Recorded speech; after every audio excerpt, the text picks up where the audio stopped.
Hey there, welcome to Charting Toward Intimacy, where we're expanding the natural family planning conversation. I'm your host, Ellen Holloway. Welcome to this week's episode. I just want to apologize ahead of time that we had some internet issues when we were recording this episode, so there are some choppy sections, and I'm sorry about that. Welcome, everybody. We are here with Monica and Renzo Ortega. Welcome to the podcast, guys. Thank you for having us. We're so happy to be here.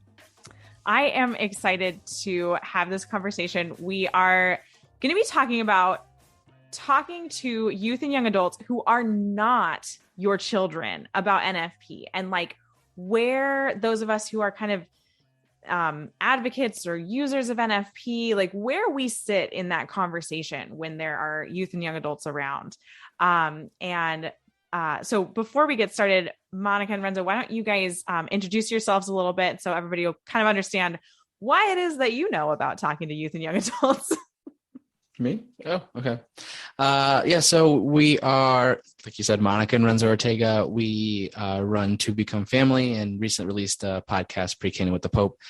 We are also youth ministers, and we've been youth ministers for the last 6 years?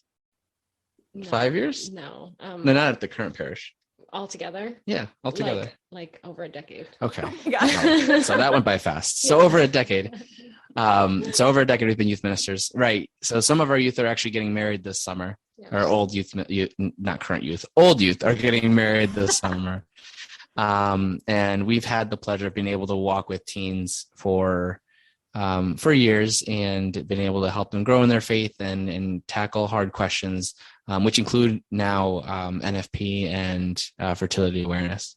Yep. And we also, our To Become Family ministry is like a marriage support online ministry. And we help locally at our diocese and in our parish for the pre-Cana and marriage prep programs. So we kind of get to walk with people from high school through young adulthood and into marriage. So that's kind of why we are around this age group a lot. And then as practicing NFP users, the topic comes up a lot. Yeah. I know. I feel like me personally, as like a user and advocate of NFP, like it's almost like word vomit. Like it just comes out. I just start talking about it at weddings, at funerals, sadly, but true. We're definitely a walking billboard we also have 5 kids. So people love to ask us, they love to be get very personal and ask us questions about our kids. And that's also led to a lot of conversations as well. Oh yeah, I bet. All right. So tell me, how have you guys talked to youth and young adults about fertility awareness and NFP? So I definitely think it kind of depends on the category, even within that wider age group. Because, if you're talking about teens, there's definitely like a parental element that needs to be involved because this is a very sensitive topic. It's a very personal topic. And even just a safer environment, the way the conversation could go, you definitely need to make sure that if it's getting deep, that the parent either is involved or has like approved of this conversation happening. But we have had opportunities to kind of casually introduce fertility awareness. So when we speak to the teens, it's typically more about fertility. We use the term fertility awareness over NFP. And it's usually from teenage girls kind of like complaining or concerned about their cycle. And there could be some health concerns involved. And there may be just like some potential for sorting that out a little bit more. Yeah. So that's like where the more casual conversation goes. And if from there questions develop, we usually reach out to a parent just to say like, hey, this came up and we briefly covered it. Are you okay if we all sit down and discuss it a little bit more? The other area where we've spoken to teens has been at the high school level when it's part of like the curriculum. So I've gone in to speak as a guest speaker in like honors level theology classes at Catholic high schools. And then you kind of get the parent stamp of approval because it's part of the curriculum. So if they were surprised, well, you had access to the curriculum, so you could have like checked it out. So like that's been a cool opportunity to really be able to have less of a filter when discussing this topic with teenagers. And then young adults, there's less there's less of like that need for parent advocacy and involvement. So I do want to add, there was this one time when there was a group of parents that actually had us come speak to their teens. So like they set it up themselves. They weren't even part of our youth group. They reached out to us because they knew that we worked with youth and they wanted to get our perspective on this. And that was an interesting experience, like having that kind of intimate setting for it. Yeah. So that would be kind of how it's been introduced in the like 14 to 18 age range. Come college age and young adult, it's a little bit more free flowing. Again, like Renzo said, a lot of it happens organically. You have a lot of kids, or, we know that you're Catholic, but the church teaches against contraception. Like, what does that mean? How can you go about like not having 1,000 children? Or again, like a lot of it comes from, I would say the most of my conversations start from, I'm having these like cycle issues or these cycle concerns, and I don't know what's going on. And I'm on the pill, or I don't want to be on the pill, or I wish there was an alternative to the pill, and like kind of going from there, because it seems to be a pretty common experience for teens and young adults to just like wonder what's happening with my body right now, which is definitely good for them to ask. Yeah. I'm glad they're asking these questions. I wish I had asked those questions myself when I was that age. Right. Yeah, exactly. So you've mentioned a lot of these, but what are some other things to take into consideration when you're speaking with someone in that more of a mentor role rather than a parental role with, fertility awareness and NFP? I know with a lot of the discussions we have with particularly the young adults is we don't want to just come out and say and give them what we think is the answer, but really try to understand where they're coming from, what's their background with this, where do their parents stand with it, because a lot of times even what their parents have taught them growing up will be their default position. So a lot of the things that we might be educating them on might be completely against what they've learned growing up. So being sensitive to that, and we've said this a lot, like this is not just one conversation, but multiple conversations over a period of time, really trying to just be honest and authentic with them, but at the same time being understanding that there's going to be times where they're not going to fully understand or believe everything, and that's okay. Just giving them time to do that. And I think those conversations have been fruitful because we haven't pressed in as hard as a parent would and say, this is what you're doing because I said so. Yeah, definitely. I think really being sensitive to what kind of conversation is this? Is this a planting seed conversation, or is this a like really getting deep into the root conversation? And often you'll know that based on who you're talking to. Have you ever met them before or at length? Have you talked to them about other things?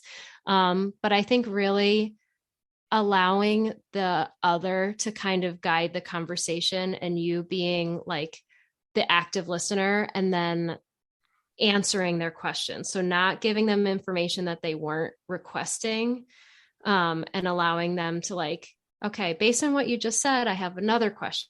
Okay, now I can go deeper, and like let them take in what they're ready for. And I think that that's really important, because you'll get an idea more of like, do I want to know more of the like intimacy relational part, or do I want to know more of the science of how this could work? Or do I just want to understand my body? Or I have health issues, so I really want to understand female health a little bit better. I think like allowing them to guide that conversation lets you know where to go with it. I think that's such a good point, what you mentioned about like, is this a planting seeds conversation?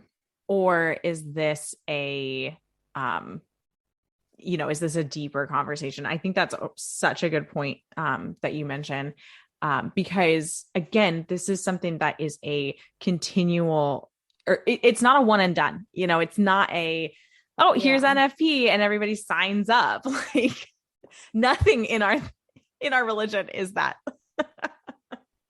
And absolutely. So I love what you mentioned there about just like framing the conversation. Is this something that I'm just gonna throw a couple little nuggets out here because they mentioned how large my family is? Or is this, is this somebody that I know well, that I've had a conversation with a couple of times, that maybe I could probe them a little bit, ask them a couple questions, and take all of those things into consideration when you're having these conversations. I love that. And I think something else that you've kind of said without really saying is that a lot of these times, this has been like a one-on-one or a small group. This isn't like this big, huge, like, let's pack the auditorium full of teens and tell them about NFP. Sorry guys, it's not going to work. Nope. I mean, especially given the content area, right? Like there are so many different backgrounds too of how comfortable are they with their body. All the auditorium setting is just asking for Venus and things like that. So I do think because of the intimacy and the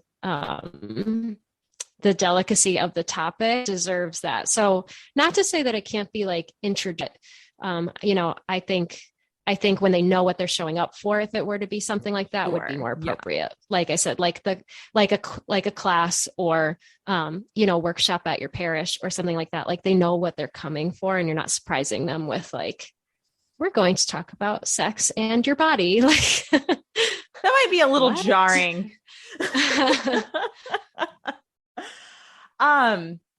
So if you were to be in that situation of presenting it to a larger group, in kind of that more formal setting, what things would you definitely include and what would you definitely exclude from like a larger auditorium setting? I would definitely include a prep for that kind of setting. So again, it depends on the age group and what they're coming for, but for them to be aware of, and then to just have an understanding of like, are we really talking more about the science of fertility awareness and like how your body works and things that could go wrong with it? Are we talking about the relational elements of NFP? Like, are we talking to couples, or are we talking to like, teens and young adults who are from all different backgrounds? Are they engaged or are they dating? Are they, I think that knowing the audience and then based on that, like having a little bit of a prep for them to like know what they're about to experience would be important, so that they aren't shell shocked and don't listen to what you say because they're like, wait, what did I just show up for? Yeah. Yeah. And then I think also, even if you're separating, if it's boys and girls mix, or is it just girls that we're speaking to? And then also just like, what's the angle we're coming in with this topic? Is it to just be educational on this is something the church teaches? Is it to be empowering? Because I feel like it, when people hear this, they're very empowered and feel very capable and able. Or is it, even if it's just like, are we speaking to husbands so that they feel like they could understand their wives better and understand how they could support their wives better? So I think that it just, it depends on the audience and how it would take it. And then, from there we would kind of cater to the particular audience we're speaking to. Yeah, definitely. Yeah. So for example, when we speak to engaged couples at like marriage prep workshops or pre-Cana days, there's already that understanding that they're getting ready to plan their family. But then also the understanding that many of them may or may not be cohabitating. Many of them may or may not be using contraception. And to like prep yourself, even as an advocate and speaker, to be sensitive to those topics and not speak the truth of it, but to just like understand and acknowledge like everyone has a story coming into a day like this. All of the topics we're going to talk about may press buttons. Like even if we're talking about finances, if we're talking about conflict resolution, if we're talking about in-laws, like any of these could be sensitive to you, and we understand that. So we're here to like start the conversation, but we're not here to judge, and we're not here to like make you change your life. We're just here to share something that you may or may not have heard about before. And if you'd like more information, we're here, but know that we're not coming from a place of judgment. Yeah, and then when we do the pre-Cana couples, we lead mostly with Monica's story, because that, at least you can't deny that. You know, you could argue with us about anything else, but Monica's story, I think it's powerful enough, and it can help disarm them enough so that they could be willing to listen to the entire message of what we have to say. And I know a lot of couples have come up after and had similar stories and been able to share with Monica and connect with Monica on that, and then been able to, from there, be able to learn more and be willing to learn more about fertility awareness. Yeah. So my story comes from learning fertility awareness, NFP, before even being engaged, because of being on contraception for health reasons. And then just deciding like, I want to figure out what is wrong and not mask the problem, really get to the root of it, see if there's a way to fix it, because I knew I wanted to enter into marriage like having that information for myself, so we could know, you know, are we infertile? Is it going to be difficult? Is it going to be really easy to get pregnant? What do we need to do? What do we need to know?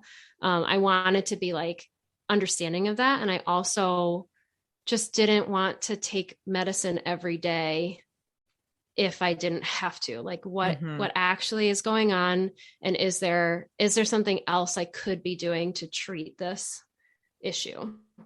So by sharing that, it comes from like, I've been in your shoes. This is where we're at. This is why I pursued NFP, and then this is what I learned from it. And I was able to get a clearer diagnosis. I was able to get like properly treated. Our fertility was able to be treated and supported. And our family looks the way that it does, not despite NFP, but because of NFP. Oh, I like that. I like that a lot. So going back to like teens, if you were going to be speaking about fertility awareness or something around the lines of NFP, like to a group of teens, what kinds of things would you want to include, and what kinds of things would you definitely like exclude and leave for the parents? Yeah. I think we should come up with a term for specifically that high school age, because I think that might concern some parents, even if you just mentioned fertility. But I think coming at it from a perspective of like, this is understanding just who you are and like, this is not a thing to be afraid of. I just feel like I can't wait for my daughter to learn, and I'm happy that she's going to have her mom to be able to teach her growing up, so this is not a completely foreign idea to her. But I think some parents that I know that a lot of parents just are more willing to put their daughter on the pill just because the doctor says, you know, I've had coworkers who have done it. Professional. Yeah. Like I've had coworkers who have 12-year-olds and they're like, oh yeah, the doctor said we should do this, so we're going to. And 12? Like, sorry. Oh yeah. Oof. Yes. No. Right. 12-year-olds. So like, I don't know how I think if we came up with a new term, parents might be a little bit more willing to receive it. So I think number one, we would start there. That is such a good point, because you're like, honestly, I had never thought about that before. I'm so glad that you mentioned that, because fertility is a really like scary word at the high school age. Cause like, oh no, we don't want fertility because we don't want babies. Right. Like, no. Right. I do like what Femme has a program that they call Teen Femme. So they don't even like say fertility awareness in like the title of it. Right. But that's such a good point. Like we should come up with a term for like the teenage version. Yeah. Like just even like and again, puberty is not the right thing either. Like that's not a catchy word, but like, it's really like understanding female puberty and like, like that process. So the first would be to come up with a better name for it. My like dream kind of, event, so to speak, would be to like have a NAPRO doctor come in, a NAPRO physician, come in and then first speak to the science and the anatomy of everything, just to like give an overview and explanation of like, this is what's happening. This is what you see. This is why you see it.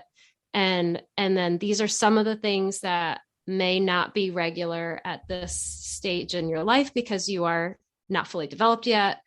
These could be things that you might want to pursue, like looking further into, as they could cause issues. Then I would say like having someone share their story who like experienced something that was as a young adult, as a teen, as a not from a married perspective, but I learned fertility awareness to learn more about my body and understand my body, like share their personal story, and then allow for like almost like a panel of questions of like, okay, here's a doctor, here are some instructors, here are some people who are practicing NFP or fertility awareness, and like kind of have at it. What are your questions for that? And I would advocate for including teens and parents in that kind of session. Yeah. And like allowing for it to be a whole group and then split them and then whole group again at some point. But just like so many parents don't understand it either. So for a teen to come home and be like, I don't want to be on the pill anymore, I'm going to check my cervical mucus. And like, they're like, what are you even talking about? What are like these words that you're saying? Yeah, you know what I mean? Like, and like, you don't get to make those decisions for yourself at 14, 15. So like, I think to have it be like a family experience is really important, because then also like the moms understand more about what's happening for them. The family just understands like what's happening for us all as a family as this is happening, as puberty is happening and stuff. And I think it just gives a greater appreciation for females. Like, oh my goodness, I just didn't realize like how intricately you were created and how like beautifully you were made. So I think it would be really important to include the whole family in an event like that. Yeah. I think that's such a great idea. And there are quite a few different like people and organizations who have created mother-daughter programs and have created like guides for parents to talk to their teens and things like that. And, you know, I definitely love that idea. And I think it's such a good point to mention that like, when you're going to talk to teens, the parents have to be involved with something like this, because this is a big deal. Like it does have to do with the parents. You know, this isn't something that you can just go into the youth group and sit down and have a talk about fertility awareness with them without the parents knowing. Right. And so having if you do want to go into the youth group and have that discussion, bring the parents in, invite them, tell them what you're going to talk about beforehand, like, or have a parent session like the week before and then go talk to the teens about it. Like, it can't just be this like, oh, like, let's talk about cervical mucus, everybody, because what you just mentioned, Monica, could happen where they like come home and they're like, I'm going to stop taking the pill and try my cervical mucus. And the parent is like, I don't even know what are you saying right now? And then like potentially all of the information that you just imparted to that young woman, like, gets thrown away because her mom doesn't know anything about it. And suddenly she's very conflicted with like, well, my mom is saying one thing and this information I learned is saying another thing, and I don't know who's right. And then you've got this weird power dynamic, and you already have a power dynamic with like teenage girls and their moms. Yep. So we don't need to exasperate that. Exactly.